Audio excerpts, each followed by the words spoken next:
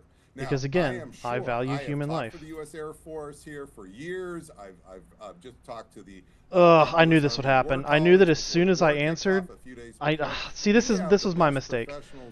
I knew that as soon as I answered, there would be another follow-up question. I knew it. That's the issue here, exposure. But what must you already believe in order to value human life? See, this is why I'm not going. I didn't want to go any farther. The bottom line, though, is you just showed because even if I answered that question, even if I sit here and think about it and try to give an answer to that question, there's still going to be another follow-up question. Oh, but what about this? Oh, but what do you believe this? Oh, but what's the reason for that? Like, that's stupid. What the best approaches are too. Remember, this is their home. It does not. So this isn't just they have. It holds no value in like a realistic discussion. They really know the best. If you like, this is a topic that you would want to discuss in like a philosophy social club. That's not what I'm here for. Are there going to be surprises? Now we may have some surprises of our own. I'm not saying we don't have things in our toolkit. I'm just pointing out that once we cross, I'm here to frickin' play video games and talk about like what Trump is probably going to do to, you know, to invalidate our next election cycle. You know what I mean? I'm not here to convince people that, you know, killing kids is wrong. As well, and that is what we're talking about with the exposure. And it's not because we're doing belief in the innate value of human life mainly comes from either religious or utilitarian values. I was raised religious. That is true. Private Ryan is a good movie to watch this weekend. Just the opening 10 minutes. Or Gallipoli, right? Or I'm gonna exactly. I was trying to save that. You guys are. I'm telling you. And the fact is, like, I might not even know specifically where this ideology comes from. Like, why do I value human life? I may never be able to actually answer that. But you're going and you know? allowing to understand, and I'm just so appreciative. But the question is, this is what I started the Substack to do. It's why? Not just to have Why does it have to be investigated? It's to actually be able to educate. Why does my value in human life, why does that have to be questioned? Well, it's because of people like you. We also wanted to put F1, please, up there on the screen, especially given your air power expertise. I'm curious for your reaction here. The United States used its new 5,000-pound bunker buster bombs to hit these Iranian anti-ship missile sites. This seems very consistent, sir, with your framework about the smart bomb trap and I believe, you know, the intelligence around this would be, well, if we remove this, then we might have some sort of successful invasion, some sort of successful, you know, ability to move ships through the Straits of Hormuz. But we've learned because of your work and your studying that it's almost impossible to destroy all enemy capabilities. That's from right. the air. So what this tells me is several things. So number one, that 5,000-pound is a bunker buster bomb, it's called. It is designed to blow up underground bunkers that are about 20, 30 feet underground with concrete, and it very likely did that in this case. Number two, though, they're going after anti-ship missiles. Now, so far, Iran has not fired, as far as I know, a single. Oh, they're asking your roots, which would be enlightenment. And they have many hundreds of these. And these are European cultures Greek influence through. See, like, I don't care about all that. I really don't care about that historical, philosophical part of it. I don't care. That absorb attack. I don't like seeing people suffer. I don't like seeing people being taken advantage of. Like, I just don't like seeing it. And our amphibious ships through the Straits of Hormuz. Number three, however, is the Iranians likely have known. Like, where does emotion come from? Where does empathy come from? Maybe if you discover where empathy comes from, then you'll be able to understand why I don't like seeing people suffer. But what you know? about the actual anti-ship missiles? And then the fourth thing is the mountains. That's so not. One of the things that you could show on the Strait of Hormuz on the other side. I'm not here to discover the origins of empathy. is the large mountain range that's right across from UAE and Dubai that goes on for many, many miles on the coast here. And what you will see is perfect terrain for crevices and so forth. So even if we know exactly where pinpointed it is, oh my goodness, knocking all of that you stand out, on the shoulders of giants you just don't really care about. That's fair. I'll accept it. One of our ships. So just think about it for a moment. Like, I don't care. I don't care about where empathy comes from. I don't. And they're going through I understand what it means to have empathy. Of what's coming at them.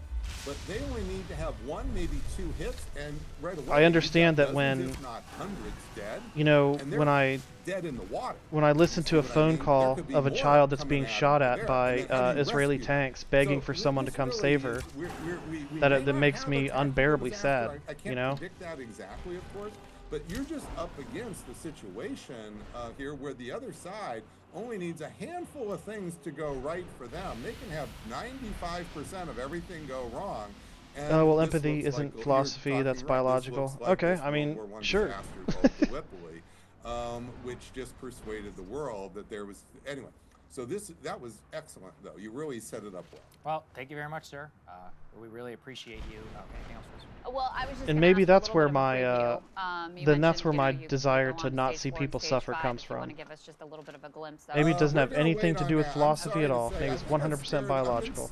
It makes me sad. So I'm only doing it because I'm not doing it to just say the sky is falling. Yeah. I'm doing this in advance of time when the horizon like most really creatures, there. I don't so think I really can feel empathy. There is more to say, but we will unfold it in advance, a few weeks in advance here. We're going to keep up that idea, but we're not going to keep then running it so that we have all these nightmare scenarios and so forth and so on. Because again, I want to do it as risk assessment as we go forward. And I think that's really what I'm seeing. Travel my logic points agrees. The audience is really valuing. It's That's what I'm getting in the feedback. Causal chain, Christianity, yeah, blah, well, blah. we hope that if unfortunately we end Points up to God in as those source of the phases, being. that you will rejoin and oh my goodness gracious! I would be. You invite me. Really articulated the core logic and morality of I mean, the my goodness, this we is still just absolute. Thursday, Thursday, parasitically appeal to, even if modern enlightenment philosophies okay, thank you, reject it. Professor Pei. I so desperately wish I had a professor like you in college. Well, that's really quite. You haven't been graded by me yet. So wait till you get to the grading part of the not so easy to get the A's necessarily. So. Would have been worth it. Thank you very much, sir. We appreciate it. We'll see you next week. Very much. Okay, bye-bye. Hey, if you like that video, hit the like button or leave a comment below. It really helps get the show to more people. And if you'd like to get the full show, ad-free, and in your inbox every morning, you can sign up at BreakingPoints.com. That's right. Get the full show, help support the future of independent media at BreakingPoints.com. Can you imagine a more unpopular vote than supporting $200 billion for a war that is currently making a bad economy even worse? Welcome to Pod Save America. I'm John Favreau. I'm Dan Pfeiffer. On today's show, we're going to talk about how the war in Iran is turning into a global economic crisis, why the Pentagon thinks it'll cost us at least another $200 billion, and whether Congress will actually approve that funding, the senior Trump official who just resigned over the war, the fight over confirming Trump's next Homeland Security Secretary that involves an actual physical fight, the other actual physical fight that will take place on the White House lawn this summer, AIPAC's role in this week's Democratic primaries in Illinois, and then the winner of one of those primaries talks to Dan, Lieutenant Governor Juliana Stratton, who's on her way to becoming the next Democratic senator from the state of Illinois. Also, please consider becoming a subscriber if you haven't already, so that you don't miss out on any crooked content. This is the core issue of the modern political system. They stem from the Enlightenment. They reject metaphysics or reject moral frameworks. They operate exclusively in self-interest and institutional stability, in hollow procedure that is accountable to nothing beyond itself. That actually kind of made sense, surprisingly. We talked about what happened in Illinois in great detail, the role AIPAC played in that race, and we did a deep dive in the polling when they ran more and why this is not going so great. The consent of the governed does not Never apply. miss Polo Coaster. Never miss Pod Save America Only Friends. Sign up, become a subscriber. You also get ad-free episodes of all your favorite Crooked Pods. On that we agree. You get access to all of our great Substack newsletters. And that's what I would like to change. Tabs, and you get to feel good about supporting an independent, pro-democracy media company. There aren't just many around these days, you know, that are independent, pro-democracy, and beyond the reach of Brendan Carr. So head to cricket.com/friends and subscribe today. All right, let's dive in. Donald Trump and Benjamin Netanyahu started a war in Iran that has now engulfed the Middle East and triggered a global energy crisis that's quickly becoming a global economic crisis. On Wednesday, Israel bombed the largest natural gas reserve in the world, which Iran shares with Qatar. Iran then retaliated with attacks on energy infrastructure across the Middle East, including a hit on a Qatari natural gas complex that has wiped out a good chunk of its capacity for several years. Trump claimed Israel acted alone and won't do it again, it might be but also said that if Iran keeps attacking short energy stream infrastructure, he'll, quote, massively blow up the rest of their gas reserve. The president when is you rip out also the spirit of reportedly what made the considering sending process, in you're ground only troops left with to a secure list the in Strait your of ambition. Hormuz, You serve which yourself remains while closed. checking a list On which no longer Wednesday holds night, you to oil account, shot past as there's no moral $118 violation for a destroying the. barrel. Oh, Gas that's actually a prices good are point. approaching $4 a gallon, and after Moral a worse than violations, expected inflation like report, the Fed decided another to hold symptom interest rates steady. that we see Here's how happening. this is all playing. If You know, in turn today's on the system is TV. there's no shame, like there's no like moral or ethical accountability. Like they're not. Our elected officials are no longer afraid, like since the war began, the price of the pump to has do risen every terrible day things. this month. I would think that records. They're no could be longer set. afraid of We're hiding already it. seeing gas prices. Gas prices are up almost $1 a gallon. Near-term measures of inflation expectations have risen in recent weeks, likely reflecting the substantial rise in oil prices caused by the supply disruptions in the Middle East. Tough stuff, pretty scary. So that's what people are seeing on their screens. And here's the Trump White House. Like I have a feeling people's pain. I have a sneaking suspicion that once the corporate and special group interests are removed from our process, our political process, then I believe the kind of policies that I would like to see happen would actually happen, because the elected officials would be beholden to their voters instead of moneyed interest groups and propaganda machines. That's just a feeling I have. Who's going to hear you right now? What would it be? You are a Moral and ethical accountability has not existed since fairly early America. Whoa. And you voted for him how many times? 3 times. That was my bad. Apparently, I'm an idiot. Love that woman. The best. I can't tell which of those clips is worse. You know what? I would actually JD accept her Vance being apology. like, I know you're paying a lot in gas prices. That's the but just kind think of how high the gas Trumper prices whose are in apology I Europe would right accept. now. They're At willing least to you're go not out Europe. in front of Or people, Kevin Hassett being admit they like, made a "Yeah, mistake, the war's extended, and we hold may have to, themselves you know, accountable it's for not that gonna really mistake. hurt anything but consumers.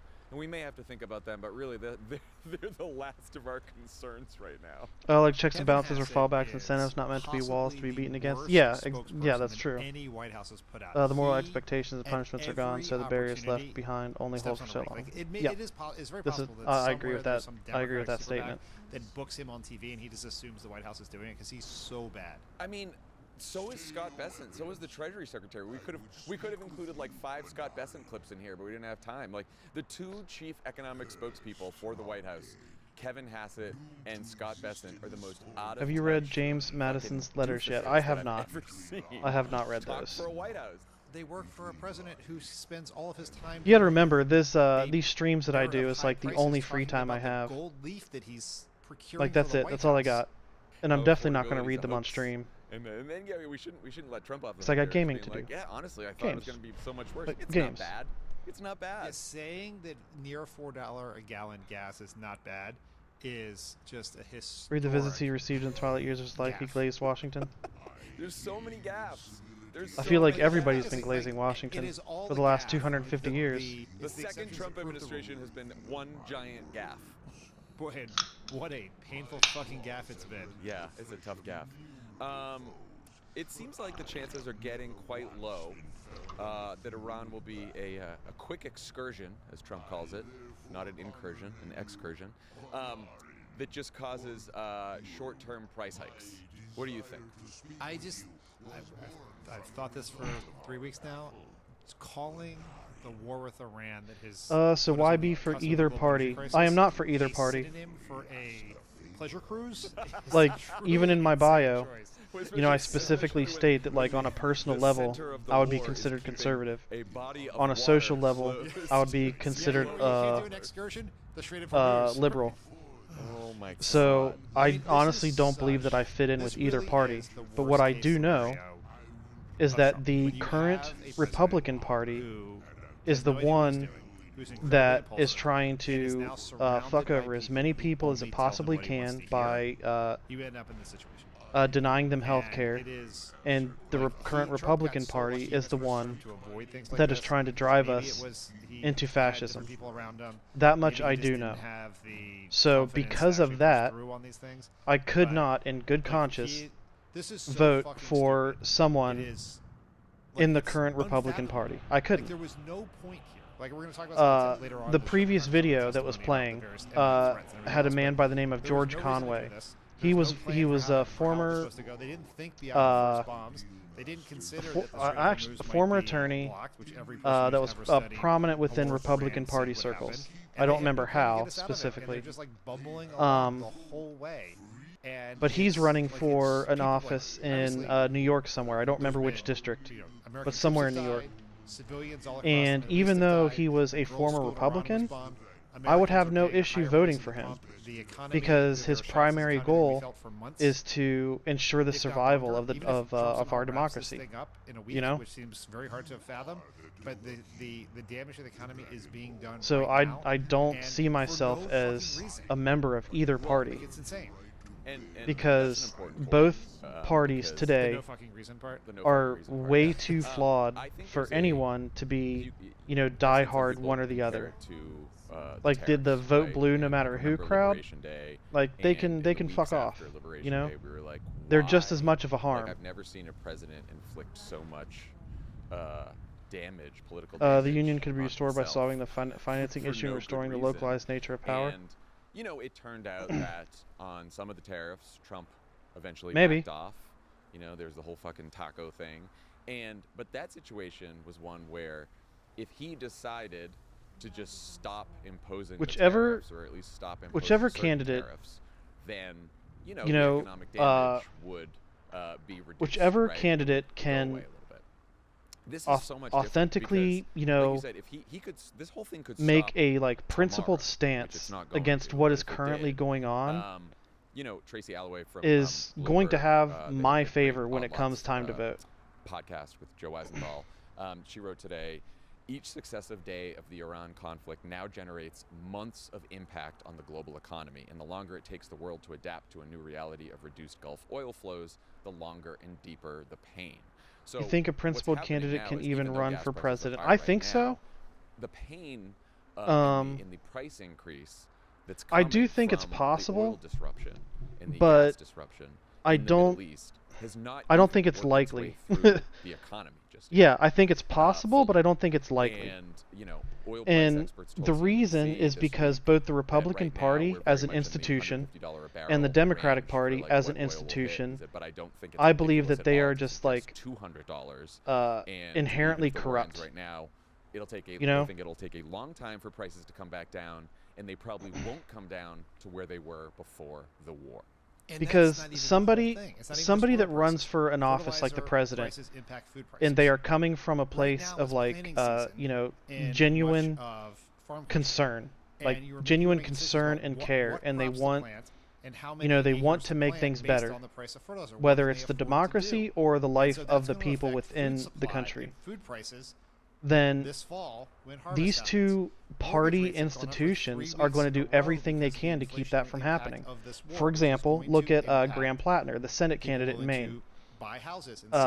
He is portraying that, like a genuine care, like authentically trying to make things better, you know?